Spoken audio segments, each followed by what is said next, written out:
Tonight at 9, one video is bringing back the conversation about cultural appropriation, what some Ball State professors say students should keep in mind. Plus, the investigation continues on set of movie Rust, why criminal charges are not being ruled. One woman looking to make history, what the new face of the FCC may look like. And all the latest in your COVID headlines. And I'm tracking these cooler temperatures into tonight and the possibility that we see some frost. Delaware County's only live television newscast from Ball State University's Unified Media Newsroom. You're watching NewsLink Indiana. Good evening, thanks for being with us. I'm Shaylor Neal. And I'm Ronnie Page.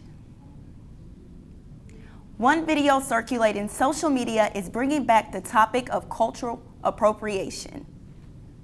Joining us now is NewsLink Indiana's Catherine Segal, who sat down with campus professors to talk about what they say this means for students. Catherine? Good evening, guys, and thank you. This is the viral video posted on an Instagram account showing a math teacher wearing a faux headdress and jumping between students' desks.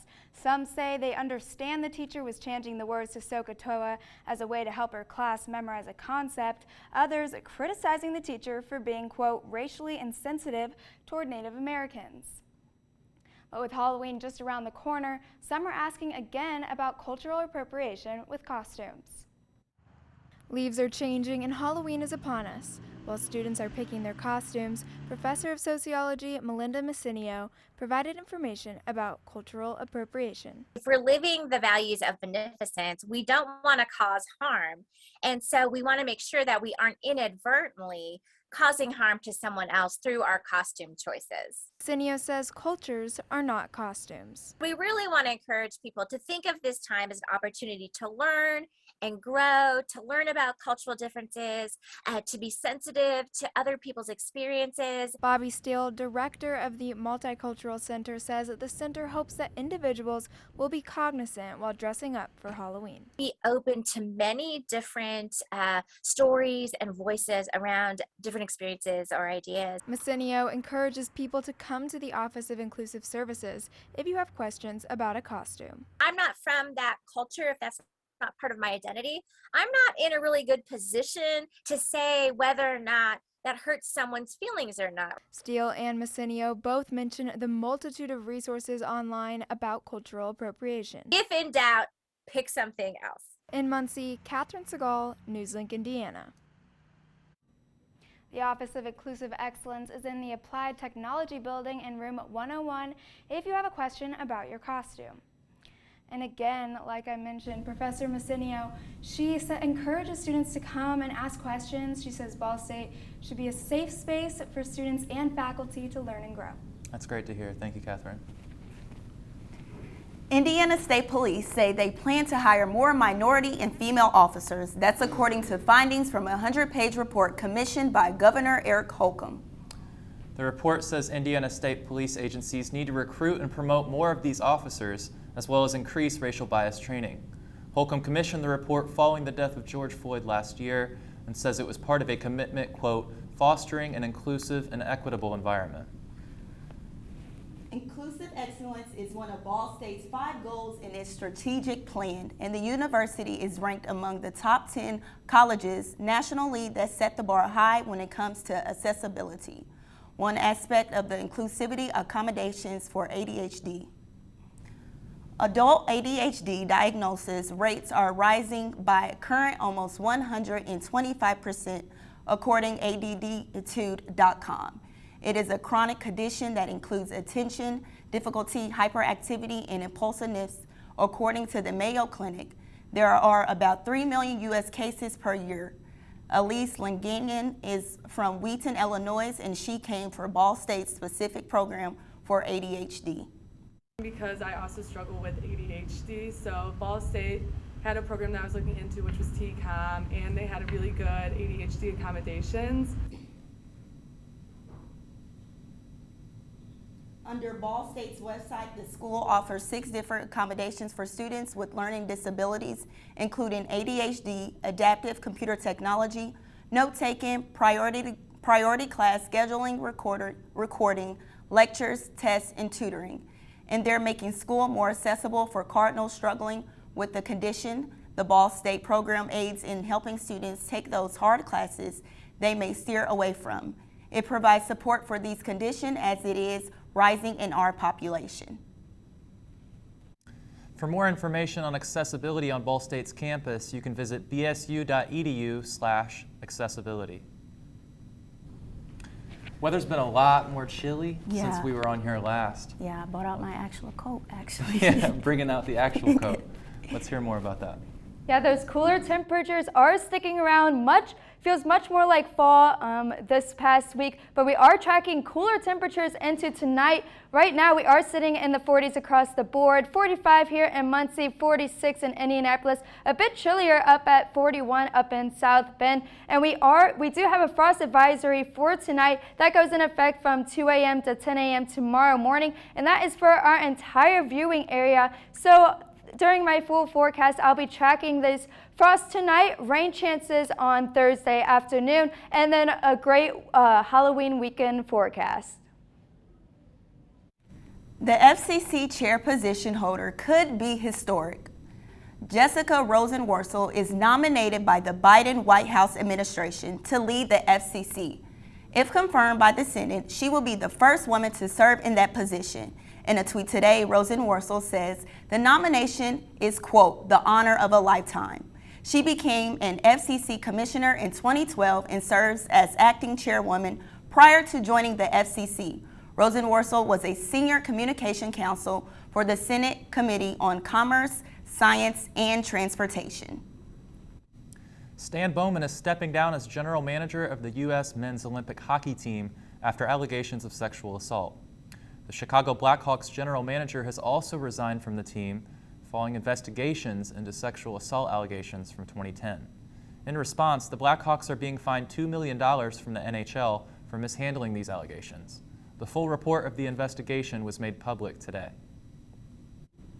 Criminal charges are not being ruled out in a shooting that killed a cinematographer last week on the set of the movie Rust. In an interview with the New York Times District Attorney, Mary Calmer-Altibbs says everything at this point, including criminal charges, are on the table. She says the investigation is focusing on the ball sticks to determine what kind of rounds were used and who placed them in the gun fired by actor Alec Baldwin. The shooting happened after Baldwin was handed what's being called a prop gun, which he was told was safe. One person was shot in the chest and later died at the hospital. The film's director, Joe Souza, was also wounded in the shooting. The production team behind the project announced yesterday it would wrap work on set until investigations are complete. COVID-19 vaccines may soon be available to a new age group. Some may be vaccinated as early as November. And vaping among teens is on the rise, but a familiar drug has health experts worried. Stay with us.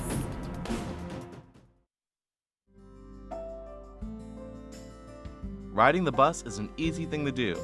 Last year, we carried 60,000 riders from the Ball State area. 50,000 of those were students.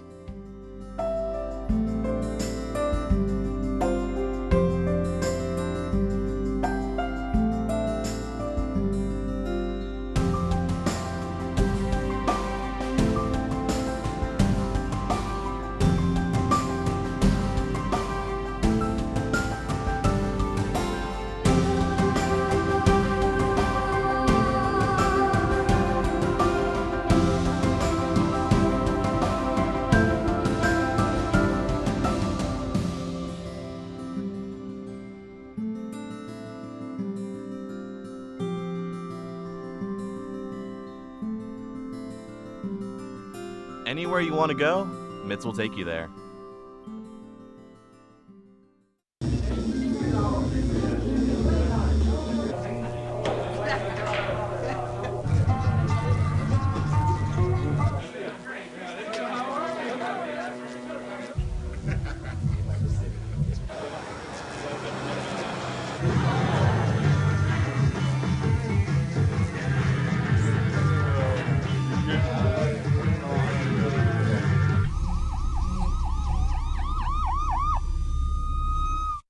So, I just moved in with this family, and it's embarrassing. The little one, he likes to go outside and crawl around in the giant litter box. I don't know what he's doing. I mean, I was born and I knew how to use the litter box. Look at that! That's disgusting! Oh, poop already! You're making me nervous. Oh, okay, I can't look at this anymore. I really hope he grows out of this, for his sake.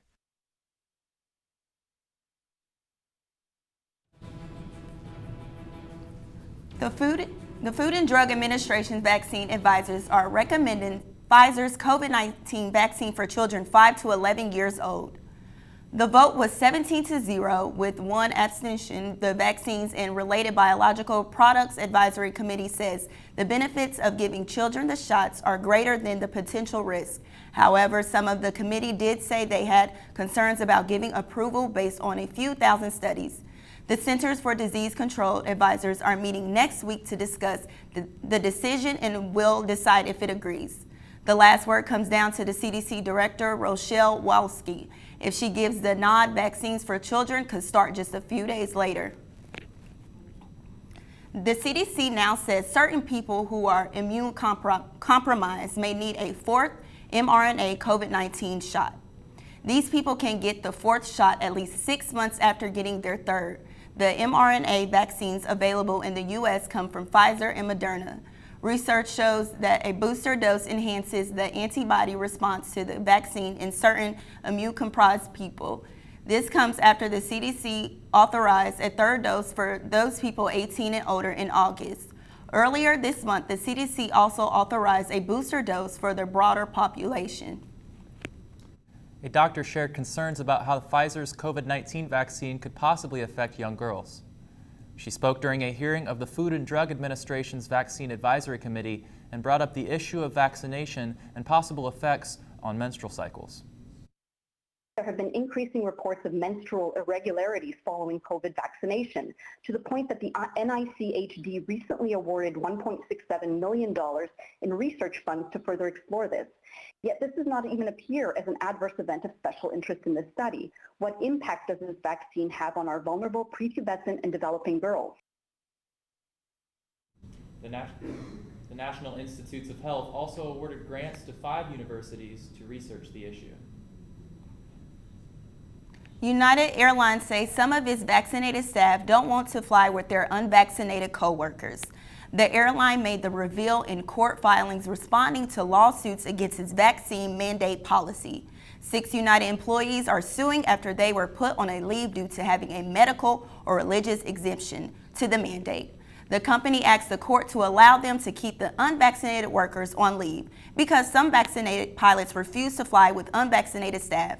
Some flight attendants have similar objections. The airline said it's spending about $1.4 million every 2 weeks to continue to pay pilots who have requested to be exempt from the mandate. Even though they are not flying, only a couple hundred workers now face termination for not getting vaccinated or requesting an exemption. Major U.S. airlines are donating more than 20,000 tickets to Afghan evacuees. Miles for Migrants, which donates frequent flyer miles and credit card points to help displaced people travel, is coordinating the effort. United, Delta, American, JetBlue, and Alaska Airlines are contributing. The public and the White House also gave 20,000 flights. Most of the 53,000 Afghans currently living on 8 U.S. military bases should now be able to get to their final destinations.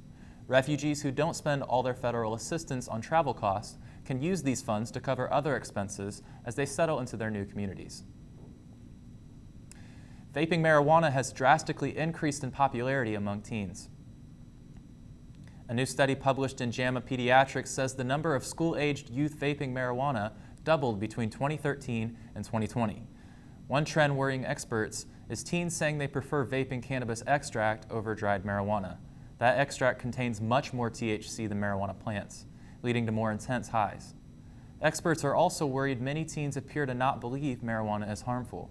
It has been shown to permanently inhibit learning, memory, and coordination in developing brains. It is also linked to increased depression and anxiety. So we're going to go ahead and take another look at weather. Hope, what do you have? Yep, coming up, I'll be tracking these cooler temperatures tonight and the possibility to see our first frost of fall. All of this and more coming up after the break.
Here you go. Thank you. Thank you.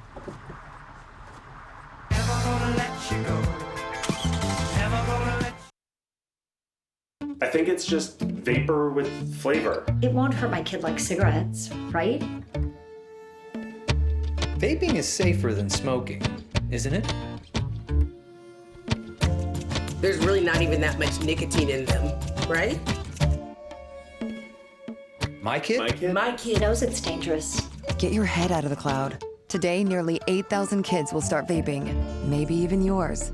Learn about the dangers at talkaboutvaping.org. Emotes say a lot, but they can't say it all. Think your guildmate is struggling? Try these dialogue options.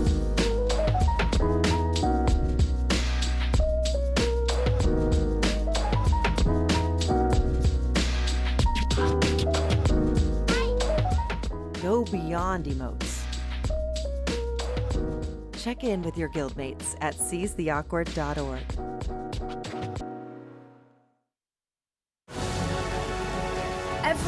Every day, millions of people are connecting. And even though we're overcoming obstacles, watching each other's backs, And banding together. we should still make an effort We should still make an to effort. get to know each other. On a deeper level. Father, Cosplayer, Mentor. actor. it's time we take a step forward It's time we take a step forward. come together, and discover How accepting our differences can make us stronger.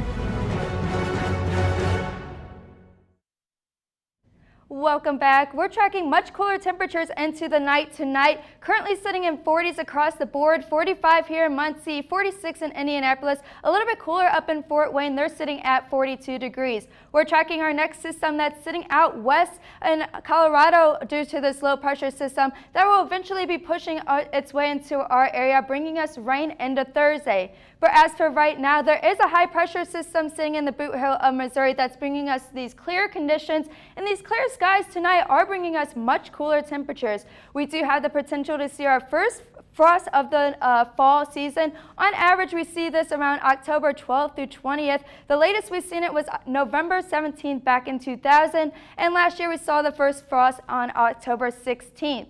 Tonight, we do have a frost advisory from 2 a.m. to 10 a.m., and that's for the entire viewing area, so you'll want to bring in your outdoor plants or cover them up in order to protect them. Tonight, we'll be dropping down to 34 degrees with mostly clear skies, those winds on the calm side. And this is the coolest temperatures we've seen since May 13th. 167 days ago, we reached a low of 39 degrees. Tonight, we're 5 degrees below that as our low is 34 degrees. And as we go into the day tomorrow, a chilly start in the morning, 35 degrees, so you'll definitely want to grab a jacket or a coat on your way out the door. Mostly clear conditions, but then those clouds start to increase throughout the day in preparation for our next rain chance on Thursday, but topping out at 58 degrees by 5 p.m.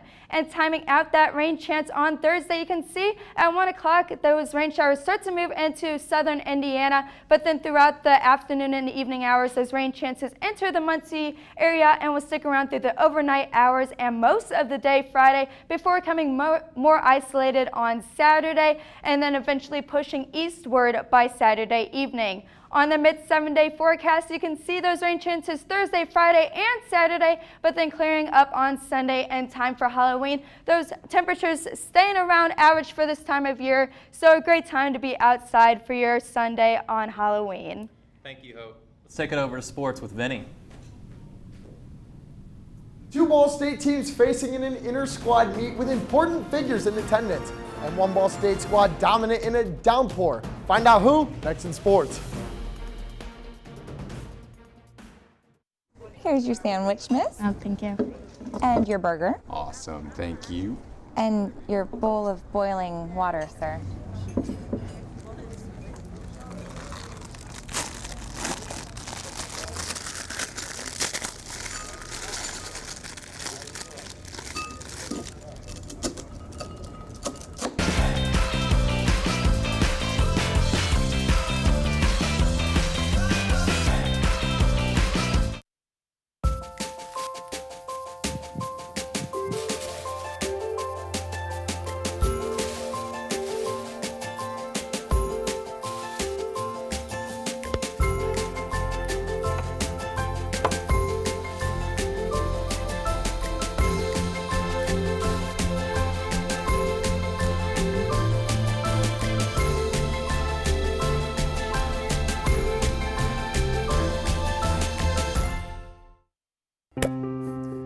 After retiring from the NFL, I've been able to spend a lot more time coaching my daughter's basketball teams. It's something I love to do. Through our games and our tournaments, we see all types of coaching, good and bad.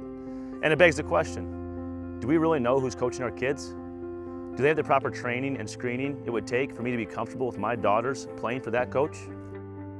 Our Youth Basketball Association made the decision to use trusted coaches to screen and train all of our coaches. I'm a trusted coach. Are you? So if one cat has 4 kittens who reproduce every 6 months, how many cats will there be in 5 years? Who's got it? Is this... What is that? Seriously? Who threw that? Cats are terrible at math, but they sure do multiply. Please spay, neuter, and adopt. The solution is 10. Welcome back to NewsLink Indiana. I'm Vinny Motorano with sports. Men's and women's swim and dive participating in an inter-squad meet with alumni in attendance. NewsLink Indiana's Charlie Cronin took to the pool deck to speak with the teams about the experience.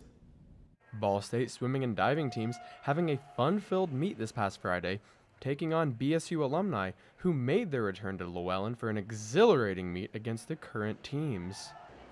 Yeah, hey, we just had a heck of an alumni meet. It was so neat to have all the Cardinal family back in Llewellyn. A lot of different generations were represented today. We talk about being a family, and today you can kind of see it. The meet, a great opportunity for different Cardinal generations to show what they have against our current swimmers and divers, and the alumni ecstatic to be back. So it was really special to come back tonight for the alumni meet. I'm a 2017 grad from Ball State University, and then I also stayed on board and was a graduate assistant coach following my graduation. So I've been a student athlete in this pool, I've been a coach in this pool, and there's something special about Llewellyn. When I walked in today with the dome and the lights and the water, I couldn't help but smile. The teams excited to get the rest of the season rolling after a fun outing. Couldn't be more excited to get this season going. I think what we saw is just a lot of hard racing. These guys don't care who they're racing against. They just like to race. After both teams placing in the top 3 in their last meets, the squads are happy with how they've started their season and even more excited to get the next part of their season underway. I think season's off to a great start. We were really excited at Purdue, and we have 2 meets this weekend that we're really hankering down for this week. The men's squad has a meet Thursday against Miami, Ohio, and both teams have a meet Friday against Eastern Illinois. In Muncie, Charlie Cronin, NewsLink Indiana. And even though Ball State women's soccer not able to reach the MAC tournament, they were still able to put up an impressive showing against NIU this past Sunday on Senior Day. With the rain coming down hard, the squad was able to come up with a huge win, blowing out the Huskies 5-0. Even though the Cardinals pulling out the win, it was not enough to push their way into tournament action. Head coach Josh Wright feels that this season was one to look back on as this team really grew from the beginning, but didn't have enough to reach the desired end goal. Yeah, I mean, I think disappointed. I mean, it is. I mean, I think that this group came in with some really high expectations of what they thought it was going to look like, and throughout the year had some really good spells and really played well and did some really great things.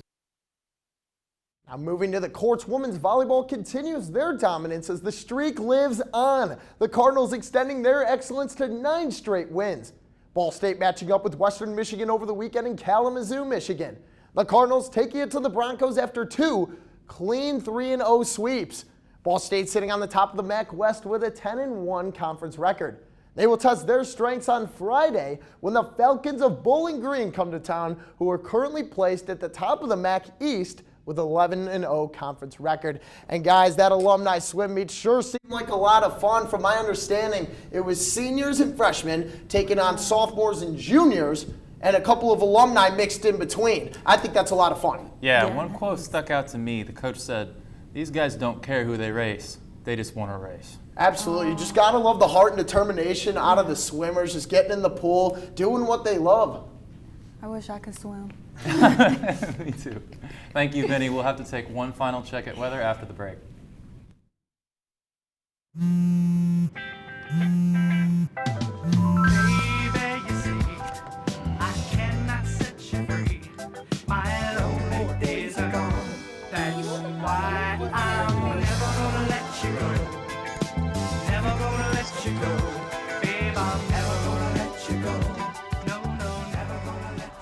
Here you go. Thank you. Thank you.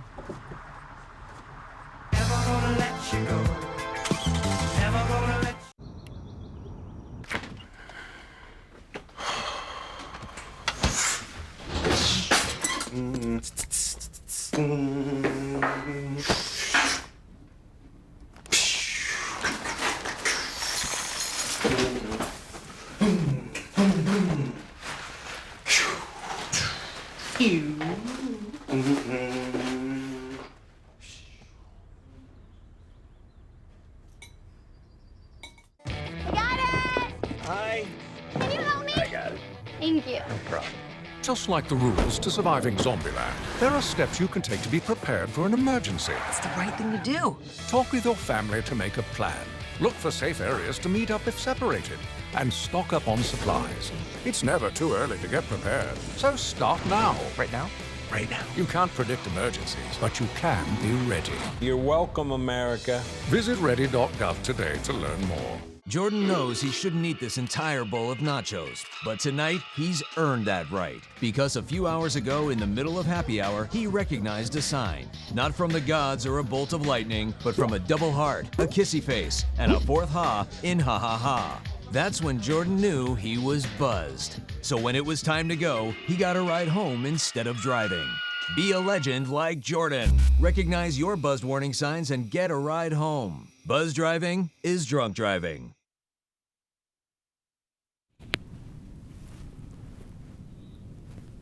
Welcome back. It's time to take a look at our anchor pick. Chipotle is changing up its Halloween tradition again, this year virtually. The fast food restaurant has moved this year's burrito deal for costume-wearing customers online to get a free burrito. Customers have to visit its virtual location on the mobile platform Roblox. Customers must wear a virtual costume and beat its Chipotle burrito maze. The first 30,000 customers who will participate will receive a free burrito code. The online burrito deal will last 4 days starting Thursday and go through Halloween. We're going to go ahead and take one last look at weather. We're going to go and send it over to Hope. What do you got?